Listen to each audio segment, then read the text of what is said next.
നമസ്കാരം. അങ്ങനെ യൗവനത്തിലേക്ക് എത്തിയിരിക്കുകയാണ് നമ്മുടെ IFFK. എന്താണ് ഒരു പഴയകാല ഒരു അനുഭവങ്ങൾ? ഞാൻ സിനിമയിൽ വരുന്നതിന് മുമ്പ് തന്നെ IFFKയിൽ ഒരു സ്ഥിരം മെമ്പറാണ്. അന്നൊക്കെ വരുന്നത് വെച്ച് കഴിഞ്ഞാൽ കുറേ സിനിമാക്കാരെ കാണാമല്ലോ എന്നായിരുന്നു ആദ്യത്തേത്. കുറേ സിനിമാക്കാരെ കാണുക, അവരെ പരിചയപ്പെടുക എന്നുള്ള ലക്ഷ്യത്തോടുകൂടി തുടങ്ങി. പിന്നീട് കുറേ സിനിമകൾ കാണാനുള്ള ഒരു എന്താ പറയണേ, ഒരു സ്പിരിറ്റ് വന്നു തുടങ്ങി. ഫോറിൻ ഫിലിംസൊക്കെ ഒന്ന് കാണാനൊരു പ്ലാറ്റ്ഫോം ഉണ്ടായിരുന്നില്ല. അപ്പോൾ ഫോറിൻ ഫിലിംസ് എത്രത്തോളം കാണാൻ പറ്റുമോ, അവരുടെ ജോഗ്രഫി, അവരുടെ കൾച്ചർ, അവരുടെ കാര്യങ്ങൾ, അവരുടെ മേക്കിംഗ്, അതൊക്കെ മനസ്സിലാക്കാൻ വേണ്ടിയിട്ടായിരുന്നു അങ്ങനെ. പിന്നീട് ഇപ്പോഴൊക്കെ ഞാൻ വരുന്നത് നമ്മുടെ ഒരുപാട് സിനിമാ സുഹൃത്തുക്കളെ കാണാനും, നമ്മൾ ഈ ഒരു ഇടവേള എപ്പോഴും എടുക്കാൻ നോക്കും. ഞാൻ കുറേ സിനിമാ സുഹൃത്തുക്കളെ കാണാനും പുതിയ സിനിമാ പ്രവർത്തകരെ പരിചയപ്പെടാനും, പിന്നെ ഇതിൻ്റെ ഒരു അലകളിലൂടെ ഇങ്ങനെ ഒഴുകുക. അതിൻ്റെ കൂട്ടത്തിൽ തന്നെ നമുക്ക് കാണാൻ പറ്റുന്ന കുറേ ഇൻഡിപെൻഡൻറ്റ് ഫിലിംസ് വരും. ഇപ്പോൾ നമുക്ക് ഫോറിൻ ഫിലിംസിനുള്ള പ്ലാറ്റ്ഫോംസ് ഇഷ്ടം പോലും ഇപ്പോൾ ഉണ്ട്. പക്ഷേ ചില മലയാള സിനിമകൾ അല്ലെങ്കിൽ ചില ഇന്ത്യൻ ഫിലിംസ് നുള്ള പ്ലാറ്റ്ഫോം ചിലപ്പം ഇത് മാത്രമായിരിക്കും. ഈ കാലയളവിൽ മനസ്സിൽ നിലനിൽക്കുന്ന പഴയകാല അല്ലെങ്കിൽ പണ്ട് കാലങ്ങളിൽ കണ്ട സിനിമകളിൽ ഏറ്റവും മുൻപന്തിയിലേക്ക് വരുന്നതായിരിക്കും? അങ്ങനെ ചോദിച്ചു കഴിഞ്ഞാൽ ഒരുപാടുണ്ട് കേട്ടോ. നമ്മൾ ഈ അടി വെച്ച് ചില പടങ്ങൾക്കൊക്കെ അടി അറിയാലോ, പണ്ടത്തെ അറിയാലോ, അടി കണ്ണാടിച്ചിലൊക്കെ പൊട്ടിച്ചിട്ട് ഉള്ള അനുഭവം. എന്നെ സംബന്ധിച്ചിടത്തോളം എനിക്കൊരു നൊസ്റ്റാൾജി ഫീലിംഗ് എന്ന് പറഞ്ഞു കഴിഞ്ഞാൽ ഒഴുമുറി എന്ന് ഞാൻ അഭിനയിച്ച ഒരു സിനിമയുടെ, മധുബാലേട്ടൻ ഡയറക്റ്റ് ചെയ്ത സിനിമയുടെ സ്ക്രീനിങ് ഇവിടെ ഉണ്ടായിരുന്നപ്പോൾ ഫുൾ ഹൗസിലിരുന്ന ആളുകൾ കാണുകയും പിന്നെ നമ്മളെ സ്റ്റേജിൽ വിളിച്ചിട്ടൊരു പൂച്ചെണ്ട് തരികയും ഒക്കെ ചെയ്ത ഒരു അനുഭവം. അത് നമ്മൾ എന്നും ഹൃദയത്തോട് ചേർത്ത് വയ്ക്കുന്ന ഒരു അനുഭവമാണ്. കാരണം ഫുൾ സ്ക്രീനിൽ, അതായത് നമ്മളിപ്പോൾ അങ്ങനെ ഒരു പാറ്റേൺ ഓഫ് സിനിമ, അങ്ങനെ ഒരു ജോണറുള്ള ഒരു സിനിമ ഒരിക്കലും തിയേറ്ററിൽ അങ്ങനൊരു എന്താ പറയുക, ഈ കരഘോഷത്തോടുകൂടിയും ഈ ഒരു അഭിപ്രായത്തോടുകൂടിയും ക്വസ്റ്റ്യൻ Q&A സെഷനൊക്കെ ഉള്ള ഒരു അനുഭവം ഉണ്ടല്ലോ. നമ്മുടെ തന്നെ സിനിമകളിൽ നമ്മളൊന്നിച്ചിരുന്ന് നമ്മൾ പ്രേക്ഷകരോടൊപ്പം കാണുന്നു, എന്നിട്ട് നമ്മൾ സ്റ്റേജ് വെച്ചിട്ട് അവരുടെ ചോദ്യങ്ങൾക്ക് ഉത്തരം പറയുന്നു എന്ന് പറഞ്ഞൊരു ഫീൽ ഉണ്ടല്ലോ. തിയേറ്ററിൽ പോലും ഒരു പക്ഷേ സിനിമ കണ്ട് കൈയടിക്കായിരിക്കും, പക്ഷേ നമുക്കൊരു അനുമോദനം, അത് ഓൺ ദി സ്പോട്ട്. നമ്മൾ നാടകമൊക്കെ ചെയ്യുമ്പോൾ കിട്ടുന്ന ഒരു കിക്ക് പോലെ ഇത് സിനിമ കഴിഞ്ഞിട്ട് നമ്മളോട് ചോദ്യങ്ങൾ അവർ ചോദിക്കുമ്പോൾ നമ്മൾ ഉത്തരം പറയുന്ന ഒരു അവസ്ഥയുണ്ടല്ലോ. അതൊക്കെ ഒരു വല്ലാത്തൊരു അനുഭൂതിയാണ്. അതാണ് പെട്ടെന്ന് എടുത്ത് പറയാൻ, ഓർമ്മിക്കാൻ പറ്റുന്നൊരു ഇത് എന്ന് പറയുന്നത്. ഇപ്പം നമുക്ക് നേരത്തെ പറഞ്ഞ സൗഹൃദങ്ങളെക്കുറിച്ച്, ഈ അടങ്ങാത്തൊരു സൗഹൃദത്തിൻ്റെ വേള കൂടിയാണ് IFFK എന്ന് പറയുന്നത്. നമ്മൾ ഇപ്പോൾ കഴിഞ്ഞ വർഷം വന്നവരാണെങ്കിൽ വീണ്ടും ഇവിടേക്ക് എത്തിക്കാൻ പ്രേരിപ്പിക്കുന്നത് ആ സൗഹൃദ കൂട്ടായ്മ തന്നെയാണല്ലേ? തീർച്ചയായിട്ടും. സൗഹൃദം മാത്രമല്ല, ഇത് നമ്മളിപ്പോൾ എന്തുകൊണ്ടാണ് ഈ അമ്പലത്തിലോ പള്ളിയിലോ പിന്നെ ചർച്ചിലോ ഒക്കെ പോകുന്നത് എന്തിനാണ്? അവിടെ കിട്ടുന്നൊരു വൈബുണ്ട്, ഒരു എനർജിയുമായി നമ്മൾ ഒന്ന് മിങ്കിളാവും. അപ്പോൾ ഈ ഒരു ഫ്രീക്വൻസി നമ്മളുമായിട്ട് ചേരുന്നതുകൊണ്ടാണ്. ഇപ്പോൾ സൗഹൃദങ്ങളൊന്നും ഇല്ലാതെ ഞാൻ ഒരുപാട് പേരെ കണ്ടിട്ടുണ്ട്. ഒറ്റയ്ക്ക് വന്ന് സിനിമകൾ മാത്രം കണ്ടിട്ട് തിരിച്ചു വന്ന ആൾക്കാരെ കണ്ടിട്ടുണ്ട്. ഈ ഒരു വൈബിൽ ഒന്ന് നടക്കുമ്പോൾ അവർക്കുണ്ടാകുന്നൊരു ആനന്ദം ഉണ്ടല്ലോ, അവർക്ക് കിട്ടുന്ന ഒരു കിക്ക്, ആ കിക്കിന് വേണ്ടിയിട്ടായിരിക്കും അവർ വീണ്ടും വരുന്നത്. പിന്നെ നിങ്ങൾ ഓഫ്കോഴ്സ് നിങ്ങൾ പറഞ്ഞ പോലെ പുതിയ സൗഹൃദങ്ങളുണ്ടാകുന്നു, പുതിയ കൂട്ടായ്മകളുണ്ടാകുന്നു. ഇവിടെ നിന്ന് തന്നെ സംസാരിച്ച് ചിലപ്പോൾ ഉറപ്പിച്ചിട്ട് അടുത്തൊരു സിനിമ സൃഷ്ടി ഇവിടെ നിന്ന് ഉണ്ടാവാം. അപ്പോൾ അതൊക്കെയാണ് ഇതിൻ്റെ ഒരു പുതിയ കാലത്തെ ആളുകൾക്കുള്ള ഒരു സിനിമയിലേക്കുള്ള ആദ്യ ചുവടുവെപ്പായി നമുക്ക് ഇതിനെ കാണാം അല്ലേ? പുതിയ കാലത്തെ ആളുകൾക്ക് IFFK വന്ന് കാണണമെന്നൊന്നുമില്ല, മനസ്സിലായില്ലേ? കാരണം ഇഷ്ടംപോലെ അവർക്ക് കയ്യിൽ തന്നെ ഉണ്ട്, ഇഷ്ടംപോലെ സിനിമകൾ കാണാനുള്ള അവസരമുണ്ട്. പക്ഷേ ഇവിടെ വരുന്നത് കൊണ്ടെന്ന് വെച്ച് കഴിഞ്ഞാൽ ഇവിടെ ഇപ്പോൾ എല്ലാവരും ഈക്വലാണ്. ഇവിടെ ഇപ്പോൾ ഒരു സംവിധായകനെന്നോ നടനെന്നോ അങ്ങനെ ഒരു വ്യത്യസ്തത ഇല്ലാതെ എല്ലാവരും ഒന്നിച്ച് നിൽക്കുന്ന ഇതിനകത്ത് ആളുകളെ പരിചയപ്പെടാൻ അവർക്കൊരു വേദിയായിട്ട് ഉപയോഗിക്കാമെന്ന് എനിക്ക് തോന്നുന്നു. അപ്പോൾ ഇത്തവണ എത്ര സിനിമ ഉണ്ട്, ഇനി ഏതൊക്കെ കാണാൻ പോകുന്നത്? അങ്ങനെ ഒന്നും ഐഡിയ ഇല്ല. ഇപ്പം ഞാൻ ഇന്നലെ ഒരു 3, മെനിഞ്ഞാന്നൊരു 3, 6, 7 സിനിമ കണ്ടു കഴിഞ്ഞു. ഇനി അങ്ങനെ ലിസ്റ്റ് ഒന്നുമില്ല. നമ്മൾ ചില സജഷൻസ് നമുക്ക് വരാറുണ്ടല്ലോ, ആ സജഷൻസ് വെച്ചിട്ട് നമ്മൾ കാണുന്നു. അങ്ങനെയാണ്. Thank you. സി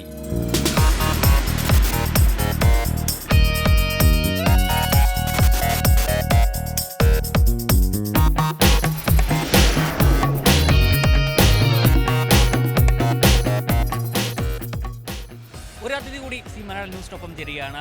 നടി മായ ചേച്ചിയാണ് ഒപ്പം ചേരുന്നത്. ചേച്ചി, ഇപ്പം യൗവനം കഴിഞ്ഞ് ഇപ്പോൾ യൗവനത്തിലേക്ക് എത്തിയിരിക്കുകയാണ്, കൗമാരം കഴിഞ്ഞ IFFK. ആ ഒരു അനുഭവങ്ങൾ എങ്ങനെയാണ്, ഓർമ്മകൾ എങ്ങനെയാണ്? ഇപ്പോൾ യൗവനമാണോ അത് വയസ്സായി പോയാണോ എന്ന് എനിക്കിപ്പോൾ സംശയമുണ്ട്. IFFK കാരണം IFFK എന്ന് പറഞ്ഞൊരു കാർണിവൽ മാത്രമാണ് ഇപ്പോൾ കാണുന്നത്. 3-4 വർഷം IFFK പണ്ടായിരുന്നു യൗവനവും കൗമാരവും എല്ലാം. ഇപ്പം യൗവനം കൗമാരം കഴിഞ്ഞ് വയസ്സാം കാലത്തിലേക്ക് കടക്കുകയാണ്. ഇങ്ങനെ പോവുകയാണെങ്കിൽ വയസ്സിലേക്ക് പോകുന്നൊരു കാഴ്ചയായിരിക്കും നമ്മൾ കാണുന്നത്. നമുക്കൊരു ചെയർമാനുണ്ട്. ചെയർമാൻ എവിടെ? എന്തൊക്കെ പറഞ്ഞാലും, കാരണം ഇതിന് മുന്നേ ഉള്ളൊരു ചെയർമാൻ ഞാൻ കണ്ടതിൽ ഏറ്റവും ജനങ്ങളുടെ ഇടയിലേക്ക് ഇവിടെ ഓടി നടക്കുന്നൊരു ചെയർമാൻ നമ്മൾ കണ്ടത് പ്രേംകുമാറിനെയായിരുന്നു അല്ലേ? പ്രേംകുമാർ ഏട്ടനായിരുന്നു. അറിയില്ല ഇപ്രാവശ്യം അതിൻ്റെ ഒരു ഓളമൊന്നും ഞാൻ കാണുന്നില്ല. ഇലക്ഷൻ കഴിഞ്ഞ ചൂടിലായിട്ടാണോ ഓളത്തിന് കുറവ്? എലക്ഷൻ വേറെ ഇത് വേറെയില്ല. അതെന്താണ്, ഇപ്പം എലക്ഷൻ വന്നാൽ ഒരു വീട്ടിൽ കല്യാണം ഉണ്ടെങ്കിൽ ഇവരെല്ലാം കല്യാണത്തിന് പോണ കാണില്ലേ? അതൊന്നുമല്ല, ഇത് ഇത്രയൊക്കെ ഉള്ളൂ എന്ന് മനസ്സിലായി. ഇതിനൊരു നേതൃത്വ പാഠം കൊണ്ടുപോകാനുള്ള എന്തെങ്കിലും കാട്ടിക്കൂട്ടിയിട്ട് കാര്യമില്ല. ഇതൊരു കാർണിവലാണ്. ഞാനിപ്പോൾ ഇത് പറയുമ്പോൾ പലർക്കും ഇഷ്ടപ്പെടില്ല. സത്യത്തിൻ്റെ മുഖം എന്നും വികൃതമാണല്ലോ. അസത്യങ്ങൾ പറയണേ സൂചിപ്പിക്കുന്നവരെയാണല്ലോ എല്ലാവർക്കും ഇഷ്ടം. ഞാൻ ആരെയും സൂചിപ്പിക്കാനൊന്നും പോകുന്നില്ല, സൂചിപ്പിക്കാൻ താല്പര്യവുമില്ല. ഇതൊരു കുറ്റപ്പെടുത്തലോ പരാതിയോ പരിഭവമല്ല. കാരണം അങ്ങനെ ഒരു ടാർഗറ്റ് വേണമെങ്കിൽ ലേബൽ എന്നിലേക്ക് ചാർത്തിയാലേ എനിക്ക് കുഴപ്പമില്ല. കാരണം അപ്പുറത്ത് നിൽക്കുന്ന ഒരാളുടെ വൈബ് പോലെ ആയിരിക്കും ഇതിനെ മനസ്സിലാക്കുന്ന എടുക്കുന്നതും. ഇനിയെങ്കിലും അടുത്ത വർഷം IFFK എങ്കിലും ഇതിൽ നിന്ന് മനസ്സിലാക്കി തിരുത്തി നല്ലൊരു IFFK ആയിട്ട് വരട്ടെ, നല്ലൊരു ചെയർമാൻ വരട്ടെ. എന്തിനാണ് 1.5 മാസം കൂടി ബാക്കിയുള്ളപ്പം പ്രേംകുമാർ എന്ന് പറഞ്ഞ ചെയർമാനെ മാറ്റിയത് അല്ലേ? അതിനാർക്കും ഉത്തരവില്ല. നിങ്ങൾക്ക് മാധ്യമങ്ങൾക്കും അത് പറയുന്നില്ല. മാധ്യമങ്ങളെല്ലാവരും വേറെ ഓരോന്നിൻ്റെ പുറകിലാണ്. സത്യത്തിൻ്റെ മുഖത്തിലേക്ക് നിങ്ങൾ നോക്കുന്നില്ല. മാധ്യമങ്ങളാണ് അത് പറയേണ്ടത്, ഞാനല്ല. ഓക്കെ, ഇനിയിപ്പോൾ നമ്മൾ IFFKയിൽ വന്ന ചേച്ചിയുടെ ഒരു അനുഭവങ്ങൾ എങ്ങനെയാണ്? അതിനൊരു പോസിറ്റീവ് വശങ്ങൾ എന്തൊക്കെയാണ് ഈ കഴിഞ്ഞ കാലങ്ങളിലോ? മുമ്പത്തെ IFFK എന്ന് പറഞ്ഞാൽ നല്ല ഫിലിമുകൾ കാണുമ്പോൾ നമുക്ക് ആ രാജ്യത്തെ ട്രഡീഷണൽ, ആ രാജ്യത്തിലെ കൾച്ചർ നമുക്ക് കാണാൻ പറ്റുന്നുണ്ടായിരുന്നു. അത് ഭയങ്കര രസമായിരുന്നു, ഒരു കൂട്ടായ്മയായിരുന്നു. രാത്രിത്തെ ഡിന്നർ, ഇന്ന് രാത്രിത്തെ ഡിന്നർ ചില ആൾക്കാരിൽ മാത്രം ഒതുങ്ങി നിൽക്കുന്ന കാഴ്ചയാണ്. ആരും ആഹാരം കഴിക്കാൻ ഇല്ലാത്തവരൊന്നും അല്ല, പക്ഷെ അവർ കുറച്ച് ആൾക്കാരെ മാത്രമാണ് സെലക്ട് ചെയ്ത് കൊണ്ടുപോകുന്നത്. അതൊക്കെ എന്തിനാണ്? മറ്റേ അങ്ങനെ ഒരു കൂട്ടായ്മ, ഒരു സ്നേഹം, ഒരു എന്താ പറയുന്ന, അതൊക്കെ ഒരു ഭയങ്കര പോസിറ്റീവ്. നമുക്ക് വർഷങ്ങൾ കഴിഞ്ഞാലും ഇപ്പോൾ എത്ര ഫോറിനേഴ്സിനെ നമ്മൾ കാണാൻ പറ്റുന്നുണ്ട്. വർഷങ്ങൾക്ക് മുമ്പ് വരുന്ന സ്ഥിരമായിട്ട് കാണുന്നവരെയൊന്നും ഇപ്പോൾ കാണുന്നില്ല. അതൊരു അടുത്ത IFFK. എനിക്കിപ്പോൾ അടുത്ത IFFK കാണണമെന്ന് വലിയ ആഗ്രഹമൊന്നുമില്ല. കാരണം അതൊക്കെ പഴയതായിരുന്നു. അതിൻ്റെ മധുരം കിട്ടണമെങ്കിൽ ഇനി വരുന്ന ഭരണാധികാരിയെങ്കിലും ഇത് നോക്കണമെന്നാണ് ഞാൻ പറയുന്നത്. കാരണം കേരളത്തിൻ്റെ ഏറ്റവും വലിയൊരു കാര്യമാണിത്. പഴയ ഒരു ശൗര്യവും ഒരു ആത്മതൃപ്തിയും ഇപ്പോഴത്തെ IFFK ചെയ്യുമ്പോൾ കിട്ടുന്നില്ല. ഇല്ല, ഉള്ള കാര്യം തന്നെ പറയണേ, ഇല്ല. സത്യം ഞാൻ പറയുള്ളൂ. കള്ളം പറഞ്ഞ് എനിക്ക് ആരെയും സൂചിപ്പിക്കുകയും സോപ്പിടേണ്ട കാര്യമില്ല. ഇല്ല. സംവിധായകൻ ബാലു ഗിരിയത് കൂടി സി മലയാളം ന്യൂസ് ഒപ്പം ചേരുകയാണ്. സർ, ഒരു അനുഭവങ്ങൾ എങ്ങനെയാണ് ഈ കഴിഞ്ഞ 30 വർഷമായി നമ്മുടെ IFFK തുടങ്ങിയിട്ട്? ഒന്നാമത്തെ IFFK മുതൽ ഇതുവരെ ഞാൻ ഒരു കൊല്ലം ഒഴികെ ബാക്കി 29 വർഷവും ഞാൻ പങ്കെടുത്തിട്ടുണ്ട്. ഒരു വർഷം ഞാൻ വിദേശത്തായിരുന്നു, യൂറോപ്പിലായിരുന്നു, അതുകൊണ്ട് എനിക്ക് പങ്കെടുക്കാൻ കഴിയില്ല. ഓരോ വർഷം കഴിയും തോറും IFFKയുടെ പ്രാധാന്യം വർദ്ധിച്ചുകൊണ്ട് വരുന്നു, സ്വീകാര്യതയും വർദ്ധിക്കുന്നു എന്നുള്ളതാണ്. ഇപ്പോൾ ഇൻ്റർനാഷണൽ ഫിലിം ഫെസ്റ്റിവലിൻ്റെ ലിസ്റ്റ് എടുത്ത് നോക്കിക്കഴിഞ്ഞാൽ അതിനകത്ത് പ്രാധാന്യമുള്ള ഒരു ഫെസ്റ്റിവലായി നമ്മുടെ ഫെസ്റ്റിവൽ മാറിക്കഴിഞ്ഞു. 30 വർഷം കൊണ്ട് ഇതിൽ പ്രവർത്തിച്ചവരുടെ നിസ്വാർത്ഥമായ സേവനവും ആത്മാർത്ഥതയും കൊണ്ടാണ് അങ്ങനെ ഒരു പൊസിഷനിൽ നമ്മുടെ ഗ്രേഡിൽ ഈ ഫെസ്റ്റിവലിനെ എത്തിക്കാൻ കഴിഞ്ഞത്. പിന്നെ ഈ വർഷമാണെന്നുണ്ടെങ്കിൽ നല്ല കുറേ പടങ്ങൾ നമുക്ക് അത് പറയണ്ട. നമ്മുടെ ഫെസ്റ്റിവലിൻ്റെ ഓഫീസിൽ കിടക്കുന്ന ടാഗോർ തിയേറ്ററിൽ നോക്കിയാൽ കഴിഞ്ഞ തവണയും കഴിഞ്ഞ പല വർഷങ്ങളിലും ഭയങ്കര തിരക്കാണ് പകലെല്ലാം. ഇപ്പം തിരക്കില്ല. എന്തുകൊണ്ടെന്ന് പറഞ്ഞാൽ എല്ലാവരും തിയേറ്ററുകളിലാണ്. കാരണം നല്ല സിനിമകൾ വന്നു എന്നർത്ഥം.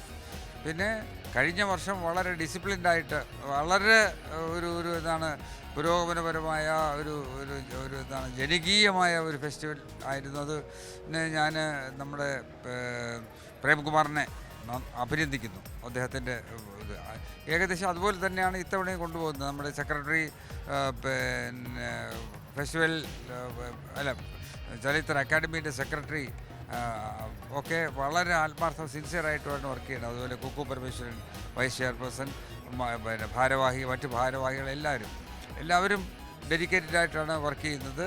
നല്ല സിനിമകൾ ഒരുപാട് അഭിപ്രായ വ്യത്യാസങ്ങൾ, കാരണം തിരഞ്ഞെടുക്കപ്പെടാതെ പോയ ചില ചിത്രങ്ങളെക്കുറിച്ചുള്ള അഭിപ്രായ വ്യത്യാസങ്ങളൊക്കെ ഉണ്ട്. പക്ഷേ അത് എല്ലായിടത്തും എപ്പോഴും ഉണ്ടാകുന്നതാണെങ്കിലും വലിയ ഒരു ചർച്ചാവിഷയമായി മാറുന്ന ഒരു അഭിപ്രായ വ്യത്യാസമൊന്നും ഉണ്ടായിട്ടില്ല. നല്ല സിനിമയാണ് ഇത്തവണ കൂടുതലുള്ളത്. എല്ലാവരും ഫെസ്റ്റിവലിലെ നല്ല സിനിമകൾ, അതായത് ലോക സിനിമയുമായി അടുത്തിടപഴകാനുള്ള, ലോക സിനിമയെ മനസ്സിലാക്കാനുള്ള, ലോക സിനിമയെ ഇൻട്രാക്ട് ചെയ്യാനുള്ള ഈ അവസരം ചലച്ചിത്ര പ്രേമികളും സിനിമയെ സ്നേഹിക്കുന്നവരും ചലച്ചിത്ര വിദ്യാർത്ഥികളും ഉപയോഗപ്പെടുത്തണം എന്നാണ് എൻ്റെ അഭിപ്രായം. ഒരു IFFK ഒഴികെ ബാക്കി 29 IFFKയുടെയും ഭാഗമായാണ് താങ്കൾ. ആ അനുഭവത്തിൽ ഏറ്റവും മനസ്സിൽ ഇപ്പോഴും പിടിച്ചു നിൽക്കുന്ന ഒരു സിനിമ, അല്ലെങ്കിൽ ആ മനസ്സിനെ പിടിച്ചു കുലിക്കൊരു സിനിമ ഏതായിരിക്കും? അങ്ങനെ ഒരു സിനിമയെക്കുറിച്ച് പറയാനൊക്കില്ല. കാരണം ഒരുപാട് സിനിമകൾ കണ്ടു കഴിഞ്ഞു. അതായത് കുറേ നല്ല സിനിമകൾ. ഇപ്പോൾ സത്യമാഷിൻ്റെ ഏറ്റവും നല്ല സിനിമ ഏതെന്ന് ചോദിച്ചാൽ നമുക്ക് പറയാനൊക്കില്ല. അതുപോലെ നസീർ സാറിൻ്റെ ഏറ്റവും നല്ല സിനിമ ഏതെന്ന് ചോദിച്ചാൽ ബാക്കി എല്ലാം കൊമേഴ്സ്യൽ ആയതുകൊണ്ട് ഇരുട്ടിനാത്മാവെന്ന് പറയാൻ കഴിയും. പക്ഷേ സത്യമാഷിൻ്റെ അത് പറയാൻ പറ്റില്ല, കൊട്ടാരക്കര സാറിൻ്റെ അത് പറയാനൊക്കില്ല. അപ്പോൾ അങ്ങനെ വരുമ്പോൾ ഒരുപാട് നല്ല സിനിമകൾ കഴിഞ്ഞ ഈ 30 വർഷം 29 വർഷം ഞാൻ കണ്ടു. അതുപോലെ പിന്നെ തന്നെ ഗോവ ഇന്ത്യൻ ഫിലിം ഫെസ്റ്റിവൽ, ഗോവയിലുള്ള ഫെസ്റ്റിവലിലും ഒക്കെ പിന്നെ നല്ല സിനിമകൾ കണ്ടിട്ടുള്ളതുകൊണ്ട് ഒരെണ്ണത്തിനെ അല്ലെങ്കിൽ രണ്ടെണ്ണത്തിനെ ചൂണ്ടിക്കാണിക്കാനായിട്ട് എനിക്ക് അസാധ്യമാണ്. പിന്നെ ജനകീയമായി മാറിയ ഒരുപാട് സിനിമകൾ നമ്മുടെ ഫെസ്റ്റിവലുകളിൽ കാണിച്ചിട്ടുണ്ട്. അതും നമുക്ക് സെലക്ട് ചെയ്ത് ഇന്നതെന്ന് പറയാനായിട്ട് സാധ്യമല്ല. ഇപ്പം സിനിമയ്ക്കൊപ്പം തന്നെ ഏറ്റവും കൂടുതൽ സൗഹൃദ ബന്ധം ദൃഢമാകുന്നൊരു വേദി കൂടിയാണ് ഈ IFFK വേദി എന്ന് പറയുന്നത്.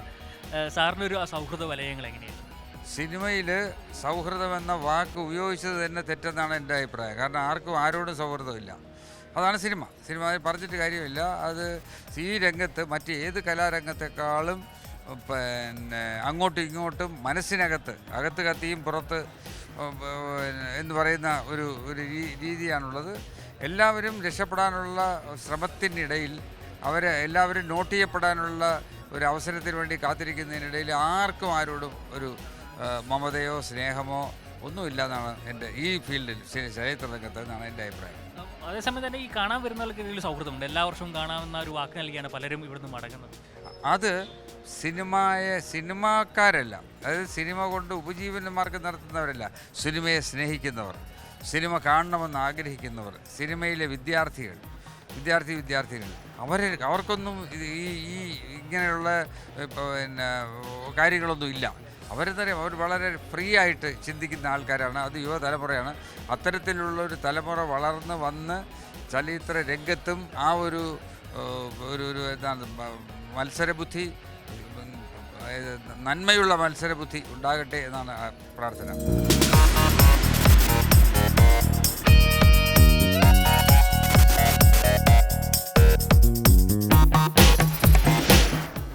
ISFK ഇപ്പോൾ ലോകത്ത് തന്നെ ശ്രദ്ധിക്കപ്പെടുന്ന കേരളത്തിൻ്റെ പ്രധാനപ്പെട്ട ഒരു പരിപാടിയായിട്ട് മാറിയിരിക്കുകയാണ്. ലോകത്തിൻ്റെ എല്ലാ മേഖലയിലുമുള്ള ആധുനിക സംവിധാനങ്ങളെ സിനിമയായിട്ട് കൂട്ടിയിണക്കി ഫലപ്രദമായിട്ട് കൈകാര്യം ചെയ്യാൻ സാധിക്കുന്ന ഇന്നത്തെ പ്രത്യേക സാഹചര്യത്തിൽ ഇവിടെ തിരുവനന്തപുരത്ത് തീർച്ചയായിട്ടും ഫിലിമോത്സവത്തിന് വലിയ അംഗീകാരമാണ് നേടിക്കൊണ്ടിരിക്കുന്നത്. വലിയ സംഭാവനയാണ് കേരളം നൽകുന്നത്. ഇപ്പോൾ സാറിനൊരു സിനിമ ഒരു ബന്ധങ്ങൾ എങ്ങനെയാണ് IFFKയുമായി ബന്ധപ്പെട്ട്?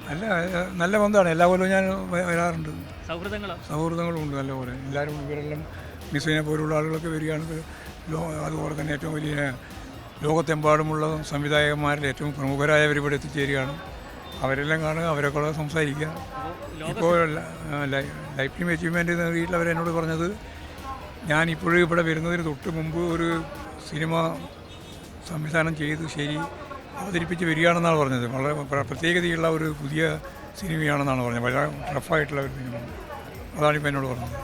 അങ്ങനെ ലോകത്തിൻ്റെ എല്ലാ ഭാഗത്തുമുള്ള പുതിയ സിനിമകൾ പുതിയ രീതിയിൽ അതിൻ്റെ ക്രാഫ്റ്റാണ് വളരെ പ്രധാനപ്പെട്ട അവതരണ രീതികളെല്ലാം മാറിക്കൊണ്ടിരിക്കുകയല്ലേ. സംവിധായകൻ ജോസ് തോമസ് സാർ കൂടി നമുക്കൊപ്പം ചേരുകയാണ്. നമ്മുടെ ഈ IFFK അതൊരു വലിയൊരു പൂക്കാലമാണെന്നാണ് എല്ലാവരും പറയാറ്. സാറിൻ്റെ ഒരു അനുഭവം എങ്ങനെയാണ്? ഞാൻ തുടങ്ങിയ കാലം മുതൽ IFFKയിൽ പങ്കെടുക്കുന്ന ആളാണ്. ഇടയ്ക്ക് ചെറിയ ഗ്യാപ്പുകളൊക്കെ ഉണ്ടെങ്കിലും പക്ഷേ അന്നത്തേക്കാൾ ഒരുപാട് മാറ്റങ്ങളുണ്ടായി. അന്ന് യുവതലമുറ അങ്ങനെ ഇതിലേക്ക് ആകർഷിക്കപ്പെട്ടിരുന്നില്ല. ചലച്ചിത്ര പ്രവർത്തകർ കൂടുതൽ വന്നുകൊണ്ട്. ഇന്ന് അതല്ല, സിനിമ പഠിക്കുന്ന പിള്ളേരല്ലാതെ സാധാരണ മനുഷ്യരും ഇതിലേക്ക് വരുന്നുണ്ട്. ലോക സിനിമ എന്താണെന്ന് അറിയാനായിട്ട്, ലോക സിനിമയുടെ മാറ്റങ്ങൾ അറിയാൻ വേണ്ടി ആഗ്രഹിക്കുന്നത്. സിനിമ എന്ന് പറയുന്ന ജനകീയ കല, ആ കല അതൊരിക്കലും നശിക്കുന്ന കലയല്ല. അപ്പോൾ അതിൻ്റെ മാറ്റങ്ങൾ ഉൾക്കൊണ്ടുകൊണ്ട് IFFK ഇപ്പോൾ നല്ല സിനിമകൾ കൊണ്ടുവരുന്നുണ്ട്. പിന്നെ ലോകത്തിൽ തന്നെ ശ്രദ്ധിക്കപ്പെട്ട ഒരു ഫെസ്റ്റിവലാണ്. അതിന് എന്താ പറയുക, അതിൻ്റെ സംഘാടകർ അഭിനന്ദനം അർഹിക്കുന്നു. അപ്പം IFFK ഇനിയും ഒരുപാട് വളരും എന്ന് ഞാൻ പ്രതീക്ഷിക്കുന്നു. വിദേശങ്ങളിൽ, ഞാൻ വിദേശ ഫെസ്റ്റിവലിനൊക്കെ പോയിട്ടുള്ള ആളാണ്. അപ്പോൾ അവിടെയൊക്കെ ചർച്ച ചെയ്യപ്പെടുന്നത് കേരളത്തിൽ നിന്നാണെന്ന് പറയുമ്പോൾ IFFK കുറിച്ച് സംസാരിക്കാം. അതൊരു വലിയ കാര്യം തന്നെയാണ്, നമുക്ക് അഭിമാനിക്കാൻ പറ്റിയ കാര്യം തന്നെ. ഈ കേരളത്തിനപ്പുറത്തേക്ക് വിദേശത്തൊക്കെ താങ്കൾ ഈ ഫെസ്റ്റിവലൊക്കെ പോകുമ്പോൾ എന്താണ് രണ്ടും തമ്മിലൊരു വ്യത്യാസം താങ്കൾ തോന്നാറ്? രണ്ടും തമ്മിലുള്ള വ്യത്യാസം എന്ന് പറഞ്ഞാൽ കൾച്ചറിൻ്റെ വ്യത്യാസം പല സ്ഥലങ്ങളിലും. നമ്മൾ മലയാളികൾക്ക് അടിസ്ഥാനപരമായിട്ടൊരു കൾച്ചറിൻ്റെ പ്രശ്നമാണ്. ഇപ്പം ഞാൻ എക്സാമ്പിൾ പറഞ്ഞാൽ, വിദേശങ്ങളിൽ പോകുമ്പോൾ അവർ കൃത്യമായി റിസർവേഷനും അല്ലെങ്കിൽ ക്യൂ നിന്ന് അത് പടം കാണാനുള്ള ഒരവസരമുണ്ട്. ഇവിടെ അതല്ല, എങ്ങനെയെങ്കിലും ഇൻഫ്ലുവൻസ് ചെയ്ത് സീറ്റ് കരസ്ഥമാക്കുക. അപ്പോൾ ജെനുവിനായിട്ട് ബുക്ക് ചെയ്യുന്നവർക്ക് പോലും റിസർവ് ചെയ്യുന്നവർക്ക് പോലും കാണാൻ മേലാത്ത അവസ്ഥയുണ്ട്. അതൊക്കെ ഇനിയും മാറ്റപ്പെടേണ്ട. നമ്മൾ റിസർവ് ചെയ്യുന്നവരെ ഒഴിവാക്കിയിട്ട് നേരത്തെ കയറിയിരിക്കുക, ഏതെങ്കിലും പിടിപാടുണ്ടെങ്കിൽ അവിടെ കുറേ സീറ്റ് മാറ്റിയിടുക എന്ന് പറയുന്നൊരു കാര്യം. ഇത് ആക്ച്വലി എൻ്റെ 9ാമത്തെ വർഷത്തെ IFFK ആണ്. കഴിഞ്ഞ വർഷം മാത്രമാണ് മിക്സ് ആയത്. 2015 മുതൽ വരാറുണ്ട്. സൗഹൃദങ്ങളെ പറ്റി പറയുവാണെങ്കിൽ സൗഹൃദങ്ങളുടെ അളവ് കുറഞ്ഞു വരുവാണെന്നാണ് എനിക്ക് പേഴ്സണലി തോന്നുന്നത്. കഴിഞ്ഞ വർഷകാലങ്ങളായിട്ട് കമ്പയർ ചെയ്യുമ്പോൾ ഒരുപാട് ആൾക്കാർ അങ്ങോട്ടും ഇങ്ങോട്ടും പരിചയപ്പെടുന്നു, കൂട്ടുകൂടുന്നു, സംസാരിക്കുന്നു, കഥകൾ പങ്കുവയ്ക്കുന്നു. പല പല സ്ഥലങ്ങളിൽ നിന്നുള്ള ആൾക്കാരെ നമ്മൾ കൂടുതൽ പരിചയപ്പെടാറുണ്ടായിരുന്നു. ഇപ്പോൾ ഈ വർഷം കമ്പയർ ചെയ്യുമ്പോൾ ഞാൻ കൂടുതലും കാണുന്ന ആൾക്കാർ ട്രിവാൻഡ്രം ഒറിജിനൽ തന്നെയുള്ള ആൾക്കാരെയാണ്. സിനിമകൾ നന്നാവുന്നുണ്ട്, പക്ഷേ ഈ പറയുന്ന പോലെ ഈ സീറ്റ് നമ്മൾ സിനിമയ്ക്ക് കയറാൻ വേണ്ടി നിൽക്കുന്ന ക്യൂവിൻ്റെ അളവ് കൂടുന്നില്ല. റിസർവേഷൻ ചെയ്തവർക്ക് മാത്രം റിസർവേഷൻ്റെ അളവ് കൂട്ടണം എന്നൊരു അഭിപ്രായമുണ്ട് പേഴ്സണലി പറയുകയാണെങ്കിൽ. കാര്യം 30-40% സീറ്റുകൾ മാത്രമേ റിസർവേഷനുള്ളൂ. ബാക്കിയെല്ലാം നമ്മൾ ക്യൂ ഒന്ന് കയറുന്നു. ഏറ്റവും അവസാനം എത്തുമ്പോൾ പലതിനും നമുക്ക് ടിക്കറ്റ് കിട്ടാണ്ട് വരുന്നു. അപ്പോൾ റിസർവേഷൻ്റെ അളവ് കൂട്ടുവാണെങ്കിൽ സിനിമ ഇഷ്ടപ്പെട്ട് കാണാൻ വരുന്നവർക്ക് കൂടുതൽ സിനിമകൾ കാണാനുള്ള അവൈലബിലിറ്റി കിട്ടുമെന്ന് തോന്നുന്നു. ഇപ്പോൾ നമ്മൾ ക്യൂവിലൊക്കെ ഇന്നലെ തന്നെ 1.5 മണിക്കൂർ മുമ്പ് ഒരു സിനിമ കാണാൻ വേണ്ടി ക്യൂവിൽ നിന്നിട്ട് ലാസ്റ്റ് കയറാൻ പറ്റാത്ത അവസ്ഥ ഉണ്ടായിട്ടുണ്ട്. അപ്പോൾ റിസർവേഷൻ്റെ അളവ് കൂട്ടുവാണെങ്കിൽ നമുക്കും ഒരു കോൺഫിഡൻസ് ഉണ്ടാവും പോയി ഇന്നാൽ കിട്ടുക എന്നുള്ളത്. അപ്പോൾ അതൊക്കെ അസോസിയേഷൻ അല്ലെങ്കിൽ ചലച്ചിത്ര അക്കാദമി ചിന്തിച്ച് അടിപൊളിയായിരിക്കും തോന്നുന്നുണ്ട്. ബാക്കിയെല്ലാം അടിപൊളിയാണ്. ഒരുപാട് ആൾക്കാരുണ്ട്, ഒരുപാട് സൗഹൃദങ്ങൾ വീണ്ടും വീണ്ടും പഴയ കണ്ട ആൾക്കാരെ വീണ്ടും കാണാൻ പറ്റുന്നുണ്ട്. പുതിയ ആൾക്കാരെ പരിചയപ്പെടുത്താൻ എത്രത്തോളം പറ്റുന്നുണ്ടെന്ന് ചോദിച്ചാൽ അതിൻ്റെ അളവ് കുറവായിട്ടാണ് പേഴ്സണലി ഫീൽ ചെയ്യുന്നത്. Thank you. എൻ്റേത് ആദ്യത്തെ തവണയാണ് ഞാൻ IFFKയിലേക്ക് വരുന്നത്. കഴിഞ്ഞ പല വർഷങ്ങളായിട്ട് വരണമെന്ന് ആഗ്രഹിച്ചിട്ടുണ്ടെങ്കിലും വരാൻ പറ്റിയിട്ടില്ല.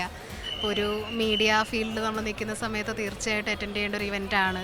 അപ്പോൾ നമ്മുടെ സിനിമേനെ പറ്റിയുള്ള കാഴ്ചപ്പാട് തന്നെ മാറുമെന്ന് ആൾക്കാർ പറയുന്നത് എന്തുകൊണ്ടാണെന്ന് ഞാൻ ഇന്നലെ ലാസ്റ്റ് ഡേ ആണ് ഒരു 3 മൂവീസ് കണ്ടത്. അപ്പോൾ അതുകൊണ്ട് തന്നെ എനിക്ക് എന്തുകൊണ്ടാണ് ആൾക്കാരിങ്ങനെ പറയുന്നത്, എന്ത് ഡിഫറൻസ് ആണ് ഈ മൂവിക്കുള്ളതെന്ന് എനിക്ക് മനസ്സിലായി. സോ ഇനി മുന്നോട്ടുള്ള ദിവസങ്ങളിലേക്ക് നോക്കണം. എക്സൈറ്റഡ് ആണ്. എല്ലാ വർഷവും IFFK കഴിഞ്ഞ് പോകുമ്പോൾ അടുത്ത വർഷം വീണ്ടും വരണം എന്ന് പറഞ്ഞിട്ട് എല്ലാവരും മടങ്ങാറ്. ഞാൻ ഇപ്പോൾ ഇന്നലെ ഒരു ദിവസമാണ് ഇപ്പോൾ വന്നതെങ്കിലും ഇപ്പോൾ ഇവിടെ പലരെ കാണുന്നു, ഭയങ്കര വ്യത്യസ്തമായ ചിന്താഗതിയുള്ള ആൾക്കാരാണ്. അതുകൊണ്ട് തന്നെ അതേപോലെ ഇനി എല്ലാ വർഷവും വരണമെന്ന് തന്നെ ആഗ്രഹിക്കുന്നുണ്ട്. ഇനി എല്ലാ ദിവസങ്ങളിലും വരണമെന്ന് ആഗ്രഹിക്കുന്നുണ്ട്. ഒരുപാട് സിനിമകൾ കാണാൻ പറ്റണമെന്ന് ആഗ്രഹിക്കുന്നു. ഞങ്ങളെ സംബന്ധിച്ചിടത്തോളം 30 വർഷമായിട്ട് ഈ IFFKയുമായി ബന്ധപ്പെട്ട് നിൽക്കുന്നവരാണ്.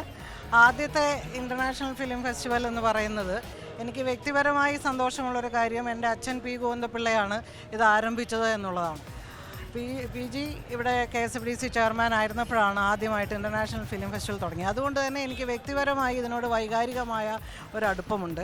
അന്ന് ഞങ്ങളുടെ കാലത്ത് 30 വർഷം മുമ്പുള്ള പ്രത്യേകത എന്ന് പറയുന്നത് അന്ന് സ്ത്രീകളും യുവാക്കളും വളരെ വളരെ കുറവായിരുന്നു. സ്ത്രീകളെ ഇല്ല. അന്ന് പുറത്തുനിന്ന് വന്ന പല പ്രതിനിധികളും ചോദിക്കുമായിരുന്നു കേരളത്തിൽ സ്ത്രീകൾ സിനിമ കാണില്ലേ എന്ന്. പക്ഷേ ഇന്ന് ഈ 30 വർഷം കേരളത്തിലുണ്ടായ മാറ്റത്തിൻ്റെ പ്രതിഫലനം നിങ്ങൾക്ക് IFFKയിൽ കാണാം. ഏറ്റവും പ്രധാനം സ്ത്രീകളുടെ വലിയ തോതിലുള്ള പങ്കാളിത്തം. അത് സിനിമകളുടെ കാര്യത്തിൽ, ക്യാമറയുടെ മുമ്പിൽ, പിന്നിൽ, സംഘാടനത്തിൽ, പ്രതിനിധികളായിട്ട് എല്ലാം സ്ത്രീകൾ വളരെ കൂടുതൽ ഇതിൽ പങ്കെടുക്കുന്നു എന്നത് ഞങ്ങളെപ്പോലെയുള്ളവർക്ക് വലിയ ആവേശം തരുന്നതാണ്. അതുപോലെ തന്നെ യുവാക്കൾ, ഇപ്പോൾ ഗോവ ഫിലിം ഫെസ്റ്റിവൽ വൃദ്ധരുടേതായി മാറിക്കൊണ്ടിരിക്കുമ്പോൾ IFFK ഇപ്പോഴും ഏറ്റവും പുതിയ തലമുറ ആവേശത്തോടുകൂടി പങ്കെടുക്കുകയും അത് സിനിമ കാണുക മാത്രമല്ല, ഇതൊരു സംസ്കാരമാണ്, ഇതൊരു വികാരമാണ്. ഇത് സിനിമ കാണാനിപ്പോൾ നമുക്ക് മറ്റു പല മാർഗങ്ങളുണ്ടായിട്ടും ഇത് ഉണ്ടാക്കി തരുന്ന ഒരു വലിയ ആവേശവും വികാരവുമുണ്ട്. ഇത് കേരളത്തിൻ്റെ ഒരു സ്വഭാവമാണ്, ഒരു കൂട്ടായ്മയാണ്, ഒരു സംസ്കാരമാണ്. തീർച്ചയായിട്ടും വലിയ തോതിൽ ഞങ്ങളെല്ലാവരും കാത്തിരിക്കുന്ന ഒന്നാണ്. മാഡത്തിൻ്റെ ഒരു സൗഹൃദ കൂട്ടായ്മ എങ്ങനെയാണ് IFFK വേദി?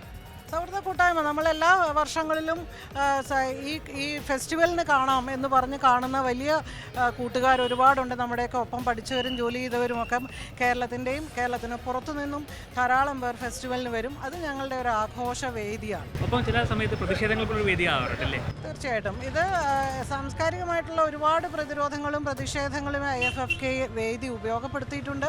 ഇന്ന് ഞങ്ങളിവിടെ തന്നെ അവൾക്കൊപ്പം എന്ന പരിപാടി നടത്തുകയാണ്. ദിലീപ് കേസിൽ അതിജീവിതയ്ക്കൊപ്പം എന്ന് പറഞ്ഞു. ഏനിന്നലെ ചൊപ്പനം ചൊപ്പനം കണ്ടേൻ കൂനാനൂറും പണി ചേർന്നൊരാനയെ കൊന്നിന്നോ. ഏനിന്നലെ ചൊപ്പനം ചൊപ്പനം കണ്ടേൻ കൂനാനൂറും പണി ചേർന്നൊരാനയെ കൊന്നിന്ന്. It's the best festival in India. Very simple. It's the best festival in India. As we're sitting and talking, this song of protest right here. Where else do you get it? Where in India do you get this? Look at the film that they're screening. Wonderful cinema, people are raising their voices, dissent is all allowed, the freedom. It's therefore the best festival. I've got nothing more to say. I've got a loss. My throat is in a very bad shape, but it's the best festival. പയ്യാരം പറയാണ്ടേ നടയടാ പുല്ലാഞ്ഞി മൂർഖനുണ്ട് പോതിലോ പുല്ലാഞ്ഞി മൂർഖനുണ്ട് പോതിലൊക്കെയോ. ഏതെങ്കിലും ഒരു ഇൻസിഡൻറ്റിൻ്റെ ഭാഗമായിട്ടൊരു അവൾ മാത്രമല്ല, സാമൂഹ്യ ജീവിതത്തിലെ സ്ത്രീകൾ അഭിമുഖീകരിക്കുന്ന നിരവധിയായ പ്രശ്നങ്ങളെ അഭിസംബോധന ചെയ്യുന്ന ഒരു പൊതു സ്വപ്നയുടെ ഭാഗമാണ് ഇത് എന്ന് ഞാൻ മനസ്സിലാക്കുകയാണ്. അതോടൊപ്പം ഇന്ന് കേരളവും നാടും ചർച്ച ചെയ്യുന്ന അവൾക്കൊപ്പം എന്നുള്ളത് പ്രത്യേകിച്ച് പേര് പറയാതെ തന്നെ, സംഭവം പറയാതെ തന്നെ ആളുകൾക്ക് മനസ്സിലാക്കാൻ സാധിക്കുന്ന ഒരു കാര്യം കൂടിയാണ്. ലോകത്ത് തന്നെ അപൂർവമായി നടന്ന ഒരു പീഡന പരിപാടി. ഞാനിങ്ങോട്ട് വരുമ്പോഴും എൻ്റെ ഒപ്പം യാത്ര ചെയ്യുന്നവരോട് പറയുകയായിരുന്നു, ഇത് ലോകത്ത് തന്നെ അത്യപൂർവമായ സംഭവമാണ്.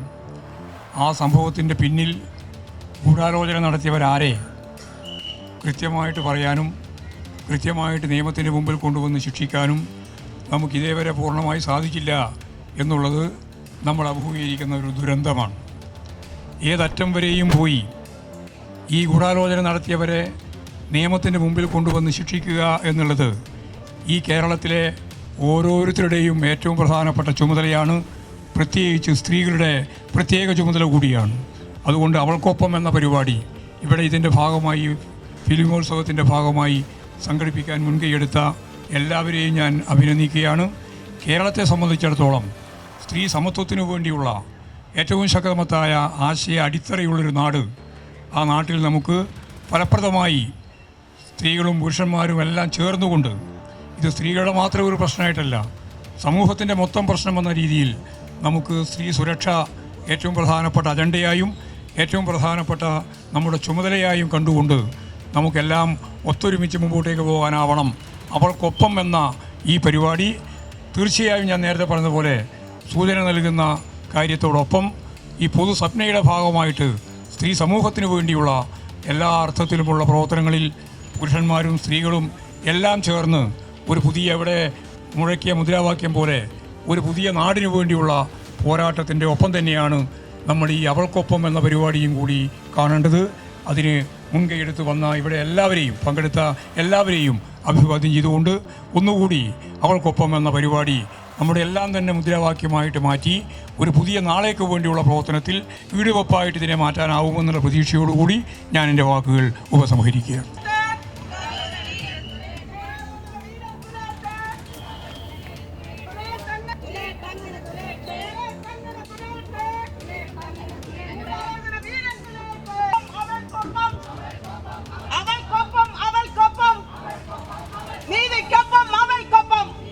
എൻ്റെ ശക്തമായ നിലപാടുകൾ ഉറക്കെ പറഞ്ഞുകൊണ്ട് ഒരു ഇൻഡസ്ട്രിയെ മുഴുവനും ശത്രുപക്ഷത്ത് നിർത്തിക്കൊണ്ടാണ് ഞാൻ അവൾക്ക് വേണ്ടി ഒരു ഒറ്റയാൾ പോരാട്ടം നടത്തുന്നത്. എൻ്റെ ഏറ്റവും വലിയ സന്തോഷം, മുൻപ് ഈ വിധിയൊക്കെ വരുന്നതിന് മുൻപ് ഒരു 50% ആളുകളെ അവൾക്കൊപ്പം എന്നുണ്ടായിരുന്നുള്ളൂ. ഇപ്പോൾ വിധിക്ക് ശേഷം കേരളം മുഴുവനും, കേരളത്തിനപ്പുറത്തുള്ളവരും സ്ത്രീ പുരുഷ വ്യത്യാസമില്ലാതെ അവളോടൊപ്പം നിൽക്കുന്നു എന്നതാണ് ഞങ്ങളുടെയൊക്കെ ഏറ്റവും വലിയ ശക്തിയും ഞങ്ങളുടെ ഏറ്റവും വലിയ ആത്മവിശ്വാസവും. ഈ കേസ് ഒരു വഴിത്തിരിവുണ്ടാക്കിയ ഒരു വ്യക്തി നമ്മളുടെ ഇടയിൽ ഇന്നില്ല. പക്ഷേ ആ വ്യക്തിയുടെ ഭാര്യയാണിത്, ബാലേന്ദ്രകുമാറിൻ്റെ ഭാര്യയാണിത്. പലർക്കും അറിയില്ല. ഇന്ന് എന്നോട് വിളിച്ച് ഇങ്ങോട്ട് ചോദിച്ചതാണ്, ചേച്ചി എൻ്റെ ഭർത്താവ് ഇത്രയേറെ അദ്ദേഹത്തിൻ്റെ ജീവൻ പോലും പോയി ഇതിനോടൊപ്പം നിന്നിട്ട് ആ മനുഷ്യൻ ചെയ്ത പോലെ ഒരു ത്യാഗം സത്യത്തിൽ മറ്റുള്ള എത്ര പേർ ചെയ്തു എന്നറിയില്ല. നമ്മുടെ അതിജീവിതയോടൊപ്പം സഞ്ചരിച്ച ഓരോരുത്തരും വാക്കുകൾ കൊണ്ടും പ്രവൃത്തികൾ കൊണ്ടും ഇങ്ങനെ അവർ പോരാടിക്കൊണ്ടിരിക്കുമ്പോഴാണ് തൻ്റെ ജീവൻ പോലും. എന്നോട് ബാലേന്ദ്രകുമാർ അവസാനം പറഞ്ഞൊരു വാക്കുണ്ട്, 41 ദിവസമാണ് ബാലേന്ദ്രകുമാർ കോടതിയിൽ പോയി മൊഴി കൊടുത്തുകൊണ്ടിരുന്നത്, സാക്ഷി വിസ്താരമൊക്കെ നടത്തിയത്. ഈ 41 ദിവസവും ഡയാലിസിസ് ചെയ്തുകൊണ്ടിരിക്കുമ്പോൾ എന്നോട് ബാലേന്ദ്രകുമാർ പറഞ്ഞത്, ഇത് മുഴുവനും തീർത്തിട്ടേ ഞാൻ ഈ ലോകം വിട്ട് പോവുള്ളൂ ചേച്ചി, എന്നിട്ടേ എൻ്റെ ജീവൻ എൻ്റെ ശരീരത്തിൽ നിന്ന് പോവുള്ളൂ എന്ന് പറഞ്ഞ് ആ ബാലേന്ദ്രകുമാറിൻ്റെ ഭാര്യയാണ്. അവർക്കുണ്ടായ നഷ്ടം വളരെ വളരെ വലുതാണ്.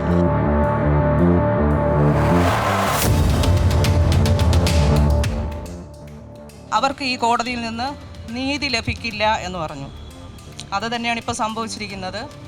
വ്യക്തമായിട്ട് പുള്ളിക്ക് അറിയായിരുന്നു ഈ കോടതിയിൽ നിന്ന് ഒന്നും കിട്ടില്ല എന്നുള്ളത്. കാരണം പ്രതി എന്ന് പറയുന്ന അദ്ദേഹത്തോടൊപ്പം 7 വർഷം കൂടെ ഉണ്ടായിരുന്നത് കൊണ്ട് എന്തൊക്കെയാണ് സംഭവിക്കാൻ പോകുന്നതെന്ന് ബാലുവിന് അറിയായിരുന്നു.